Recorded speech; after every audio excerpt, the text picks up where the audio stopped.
Coming off my Tearlaments budget guide video, here's a video implementing some of the pointers and suggestions. Also, the deck profile. Alright guys, we are going up against the almighty sprites. The almighty sprites. And here's one I think I mentioned that this is a hand trap. Right? And have this is one of the freshest, slackest. Oh my goodness!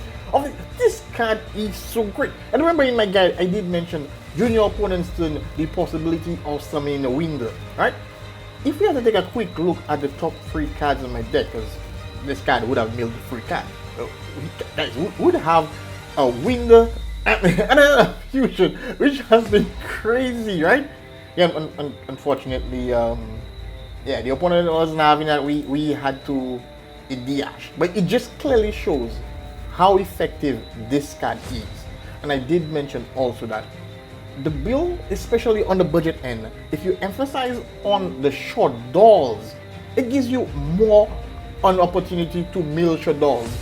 Most builds, they're not budget, so they can just slap in only 2 Shaddoll types in there, and flex the flex. But we're playing the Shaddoll package. We have 7, 8, 9 Shaddolls in the deck, and this is, I think it's best. The chances of milling a Shaddoll every turn 3 mills is high, very high.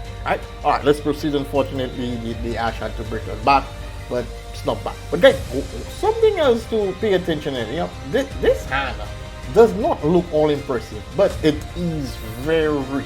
The fact that you have a special summon and a normal summon, so good, and both have special interactions. Fortunately, the opponent, destroyed our Havnis, but that's all fine. I'm destroying the effect. Alright, so now we drew into another Shiren, so our hand is even looking better, right? But Journey is standby phase, and I love the awareness on the opponent's end.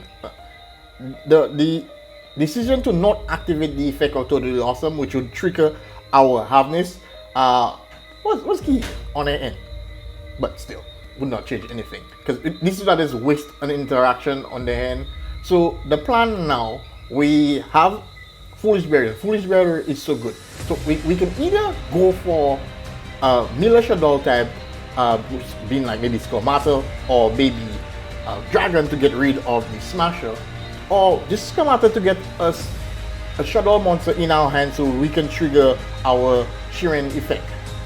Yes, but unfortunately, well, I thought we only had to deal with 2 of the Totally Awesome and 1 Smasher, but unfortunately it had an Ash also.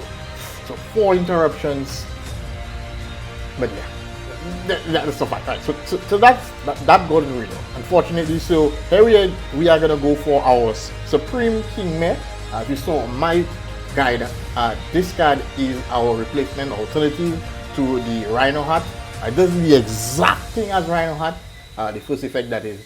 So it just shows how good this card is. Yeah, but unfortunately my opponent ain't having that. He's aware how spicy and how good this card is. But one time this triggers our Havnis in our hand, and so we can special summon Havnis, get a nice mill, and see what goes from there. Havnis gives us a very nice mill. We get another Havnis and a copy of Squamata, which is all good. A copy of Squamata, this pretty much represent any Shaddoll monster, so we are not bad. Despite this being negated, we are gonna get our effect in the graveyard, chain block just in case, Of course, we're gonna send a Dragon, then have this effect is gonna activate, which is gonna get us our Kitkalos.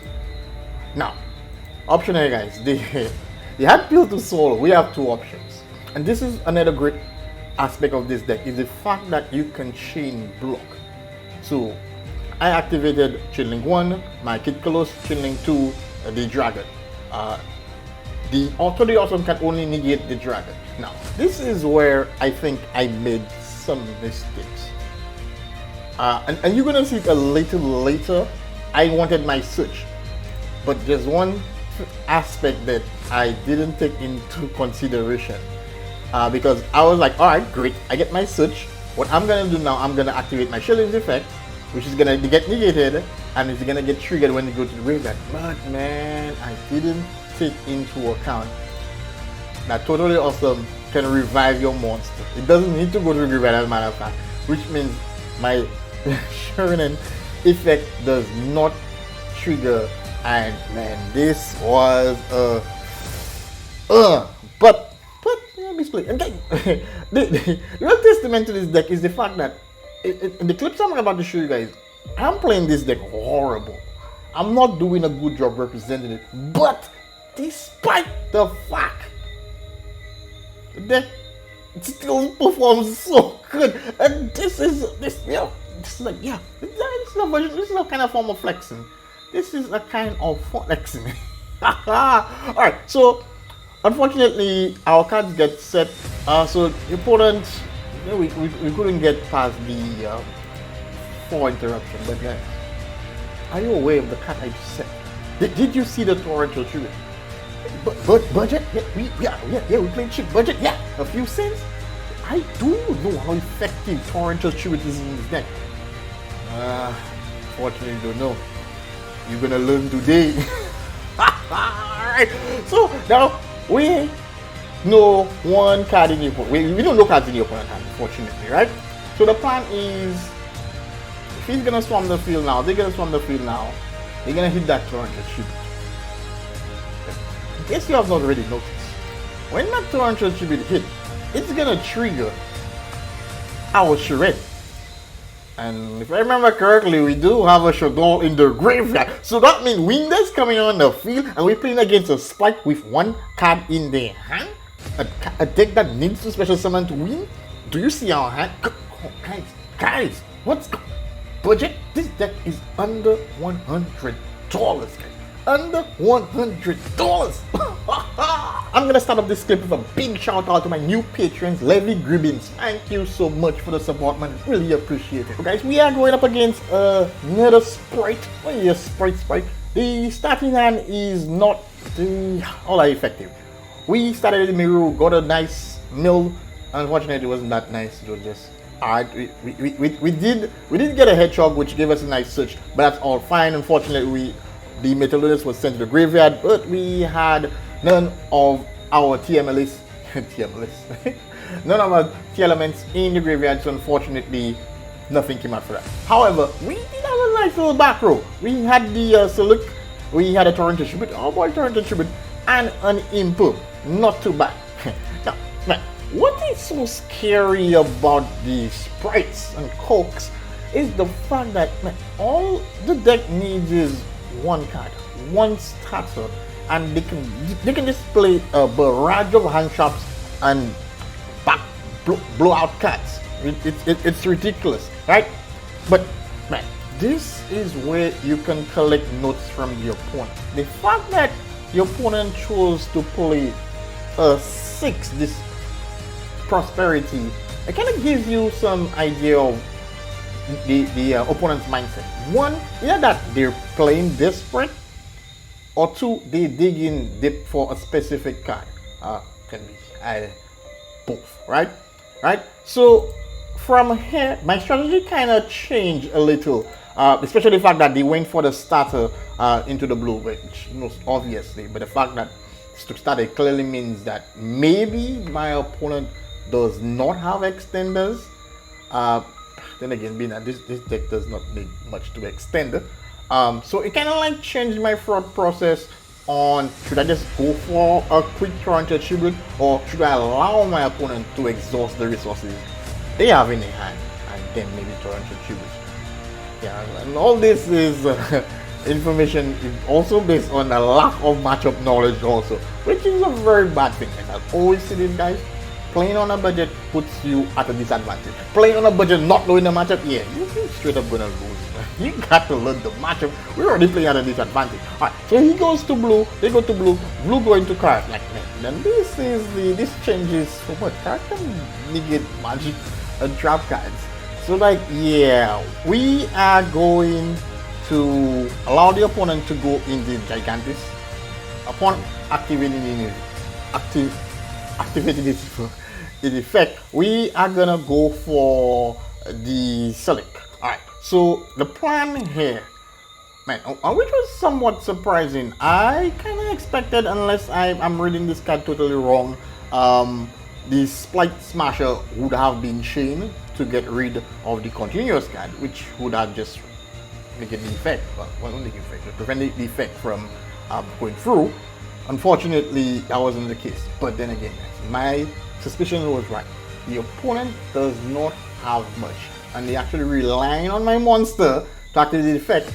So, you know, they can maybe simplify the game state in their sense, because being that this is the only form of offense they have, they want to disrupt my board as much as possible for later on. And I'm just assuming this. If you're a Slight player, let me know if this was the right play or if this wasn't the right play. But I was prepared. I think I was prepared, right? The effect activated in graveyard. We have a Shaddoll in the graveyard, which is gonna go for window. And kind of like this here, like proved my point. And you know, upon seeing the replays, I can see like definitely the opponent didn't have anything, and I actually made the right decision to go with allowing them to overextend to then clear the board after. Kind of beat me in the ass a little, right? And from here, like, okay, definitely we're going for the turn to tribute, then we're gonna negate this effect. But man, the fact that you went the extreme to protect this one card on the field, I was like, guys, we got this in the bag. I kind of like I felt like I said earlier, guys. I made a lot of bad plays here, but which is good because it's a testament to how good the budget version of Tearlaments is, and this is under $100, guys. Played crap. Just imagine if I played any better. Oh my goodness, guys. That being said, if you guys receiving any value despite the crappy plays, hit that like button, guys. Let's share this video with a friend, guys. Let's share the channel. What's going on? Making any online purchases, please feel free to support your boy. Links in the description. You guys can check TCG Player or get a discount at your play match and trading card mint. Alright. So the plan here is we have to sacrifice this format. We have to sacrifice something because, like, yeah, I'm no way I'm gonna let my harvest get punished by the Smasher. So you know what? I will attack with Stomata, and let's just hope for the best going forward. This is considered a hand trap, so there's no fee here. The opponent plays a great move. Like, why? Just just wait. The deck plays like a million level 2. Just wait. I don't have a damage. And then again, that maybe would have been a bad option because, man, we get our Maru. Maru gives us a nice meal. And this crazy milk, guys, and I said in the guide, why do you have to play the Shaddoll card? The Shaddoll package. It's Shaddoll and Tearlaments do go so well. Why play 2 copies? Why? Dude, do you see this? Basic meal. This basic meal is going to change so much. One, core is going to get us back our El Shaddoll in hand, and our Stomata went to the graveyard. There's a back row here. We got to get rid of the back row. Guess what? Calling for backup. Dragon, get rid of this. Now, guys, El Shaddoll Fusion sends to the graveyard as a cost, which means we are going to activate our El Shaddoll Fusion. We're going to send either from our hand, or most likely we're going to send the brew. We are going to get both effects. We are going to, oh my God. Guys, are you sleeping on this budget? Alright, that being said, hope you guys enjoy. Take care, guys. Stay safe.